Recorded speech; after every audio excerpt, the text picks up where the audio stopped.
ધનસુરા પાસેના વડા ગામમાં એક ફાર્મ હાઉસમાં લૂંટારૂ ટોળકી ત્રાટકી હતી। ફાર્મ હાઉસના માલિક કમલેશ પટેલ અને એક સાથીને હથિયારની ધાકે બંધક બનાવી લૂંટ કરી।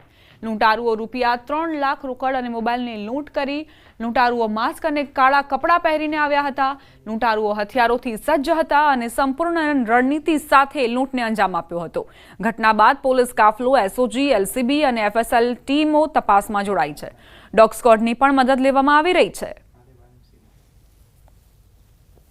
સમો છે તેમણે માથાના ભાગે અને મોઢાના ભાગે ભૂકાની પહેરેલ હતી અને તમામે હાથની અંદર હેન્ડ ગ્લોવ્સ પહેરેલા હતા।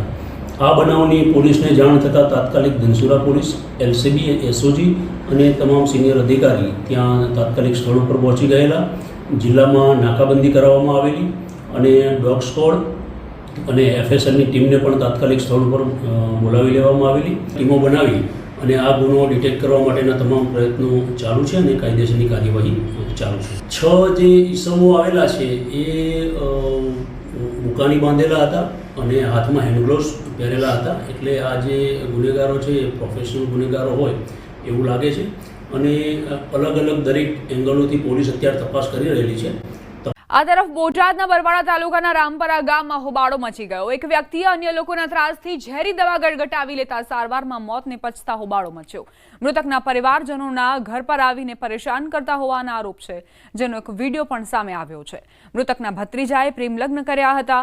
આ મામલે અવારનવાર કોઈ કારણસર ઝઘડો કરવા ઘરે આવતા હતા, જેથી કંટાળીને આત્મહત્યા કર્યાનું પરિવારજનોએ જણાવ્યું હતું। મૃતકના પરિવારજનોનો આરોપ છે કે સમગ્ર ઘટના પાછળ હરેશ સાકરિયા નામના વ્યક્તિ જવાબદાર છે, જેના પર પોલીસ ફરિયાદ નોંધવામાં આવે ત્યારબાદ લાશ સ્વીકારવામાં આવશે।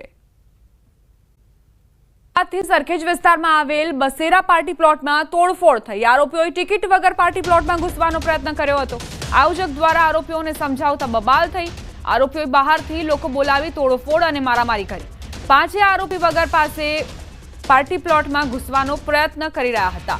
ઘટનામાં ફરિયાદી સાથે એક વ્યક્તિને ગંભીર ઈજા પહોંચી છે, અન્યને સામાન્ય ઈજા પહોંચી છે।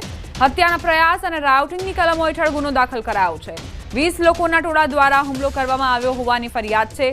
સરખેજ પોલીસે ફરિયાદ નોંધી વધુ તપાસ શરૂ કરી છે। પ્રથમ ભરવાડ, સૂરજ ભરવાડ, અજય ભરવાડ, ધીરેન ભરવાડ અને મેહુલ ભરવાડ કરીને છે, જે 5 પૈકીના 4 આરોપી છે અભ્યાસ કરે છે અને જે અજય ભરવાડ છે એ પશુપાલનનું કામ કરે છે। પાર્ટી પ્લોટમાં એકચ્યુઅલી ટિકિટ લઈને એન્ટ્રી છે। આ લોકો વગર ટિકિટની અંદર ઘૂસવા માટે પ્રયત્ન કર્યો, એમને રોકવામાં આવ્યા તો એમણે પછી એ હેબતપુરના છે બધા, તો એણે મિત્રોને ફોન કરીને બોલાવ્યા અને બીજા ભેગા થઈને ડાયરેક્ટ કૂદીને અંદર ગયા અને સીધી બોલાચાલી કરીને મને મારામારી કરી।